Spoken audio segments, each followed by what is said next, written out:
Bonjour, bienvenue dans ma bibliothèque. Nous sommes à Montréal le 31 janvier 2014. Mon nom est Bruno Lalonde. Alors aujourd'hui, dans quelques heures, sera diffusée une émission de radio, émission animée par France Boisvert, le pays des livres, sur le 91,3. J'y suis invité pour partager ma passion des livres. Je remercie ici France de m'avoir invité et j'ai bien hâte d'écouter cette émission-là qui a été enregistrée il y a quelques semaines. Mais pour rester un peu dans le même ordre d'idées, tout ce projet lecture dans ma bibliothèque, qui est le titre générique de mes vidéos, eh bien, c'est l'apologie, évidemment, vous l'avez compris, de la lecture, mais également de l'espace privé qu'est la bibliothèque personnelle. Défense de la bibliothèque personnelle. Et je suis un libraire déjà d'expérience, ça fait plus de 20 ans que je gagne ma vie, disons-le comme ça, avec les livres. Et j'ai eu à disperser déjà beaucoup de bibliothèques. Beaucoup de bibliothèques. J'en ai visité des magnifiques, mais chaque fois que j'étais là, c'était pour les disperser, ces bibliothèques-là. Il y a toujours de la nostalgie dans ce geste. Et je puis affirmer que je suis une sorte d'archéologue de vos bibliothèques personnelles. Je peux vous lire à travers vos livres. Je peux vous deviner, vous pressentir, retracer quelles ont été les étapes de vos vies, même de vos amours, même de vos brusques changements de carrière et même parfois de ces vents adverses qui font qu'une vie pivote sur elle-même et change de direction. Je vais vous lire un tout petit passage de ce livre de Louis Lannoy-Zolé. Ne vous fatiguez pas, personne ne connaît cet auteur. C'est un obscur, un sans grade, comme je les aime. Mais c'est une sorte de confrère, et je vous montre le livre à l'écran. Vous voyez? Les bouquinistes des quais de Paris, avec une préface de Daniel Allevy et ornée de bois gravé de Jean Lebedeff, paru, me semble-t-il, à compte d'auteur en 1956. Et oui, semble-t-il, à compte d'auteur, donc. Oui, chez l'auteur. Voilà. Il y a des photos dedans, il y a des gravures. Alors, il nous relate, Louis Lannoy-Zolé, l'histoire des bouquinistes de Paris. Et étant un libraire d'occasion, eh bien, souvent, on m'appelle ainsi, un bouquiniste. Anatole France, dont il sera question dans quelques secondes. Anatole France, dis-je, disait, une bonne bibliothèque, c'est 10% de livres lus. Alors, la mienne comporte environ 25 000 livres. Et je puis vous dire que j'en ai lu 20%, ce qui en fait une excellente bibliothèque. J'en ai lu 20% intégralement, c'est-à-dire 5 000 livres. J'en ai parcouru ou lu des extraits ou lu des passages, la totalité, n'est-ce pas? Aucun livre n'est rentré chez moi sans avoir passé le tamis de mes yeux et de mon esprit. Et là-dedans, il y en a que que je vous dis, j'ai parcouru. Il y en a qui restent à lire, un autre 20% que j'anticipe, même si le temps m'est de plus en plus compté. Lire et sans compter également que j'en rajoute pratiquement à tous les jours des livres. Peu de jours s'écoulent sans que j'apporte à mon domicile, à ma bibliothèque, un livre.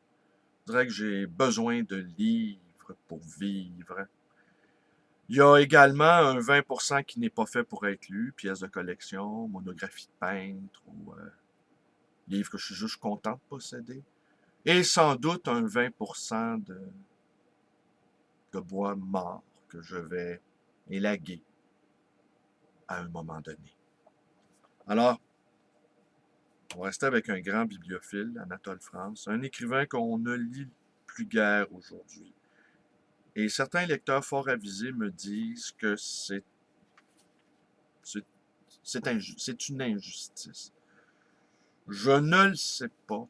Je n'ai jamais lu Anatole France. Nous avons gardé, pour clore, les quelques bouquineurs cités parmi des milliers d'autres, celui qui a le plus parlé des bouquinistes dans ses livres et dans ses chroniques. Pendant plus d'un demi-siècle, Anatole France a su les aimer et les plaindre comme aucun écrivain ne l'a fait.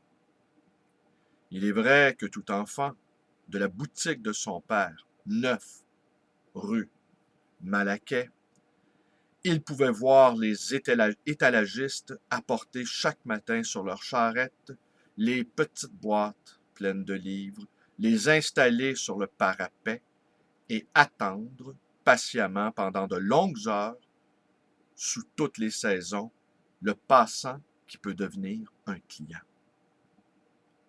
On peut même dire qu'il a vécu toute son enfance sur les quais, puisqu'il est né 19 quai Malaquais.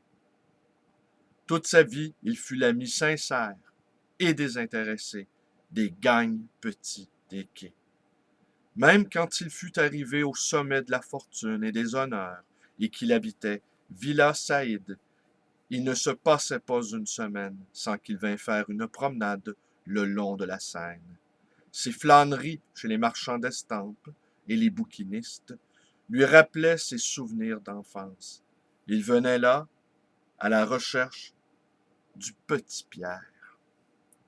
Nous sommes sûrs qu'il achetait bien souvent dans les boîtes des pauvres étalagistes âgés des livres dont il n'avait nul besoin et dont un instant après il faisait cadeau à un autre bouquiniste âgé d'un autre quai. Ces quelques bouquineurs font ainsi la charité. Ces quelques phrases laissent entrevoir le désir d'Anatole France de rendre service. Ils sont tous mes amis bouquinistes, et je ne passe guère devant leur boîte sans en tirer un bouquin qui me manquait jusque-là, sans que j'en eusse le moindre soupçon. Quand nous étions nouveaux venus sur les quais, nous avions souvent, à la fin de la journée, la visite d'un bouquineur très âgé qui arrivait lentement appuyé sur une solide canne. Ce vieillard venait causer avec le bouquiniste. Au cours de la conversation, il nous demandait toujours « La journée a-t-elle été bonne aujourd'hui ?» Quand parfois nous lui répondions « Non, pas beaucoup », il regardait un instant dans les boîtes et prenait un livre qu'il payait sans marchander. Nous avons seulement compris ce geste quand ce bouquineur charitable n'est plus venu faire sa promenade favorite le long de la Seine. Nous ne connaissions pas son nom, son adresse, ni sa condition sociale. Il ne nous reste plus que le souvenir émouvant de ce visage encadré de barbe blanche aux yeux infiniment doux. Pour le 30e anniversaire de la mort d'Anatole France, une médaille a été gravée par l'artiste Delannoy avec l'effigie de l'auteur du crime de Sylvestre Bonnard. On peut lire au recto Anatole France, 1840-1924. Au verso, au premier plan, un arbre et une boîte à bouquins sur le parapet. Au fond, la passerelle des arts, quelques arbres et les bâtiments de l'Académie française. Il y a aussi ces mots gravés. J'ai été nourri sur les quais où les vieux livres se mêlent au paysage.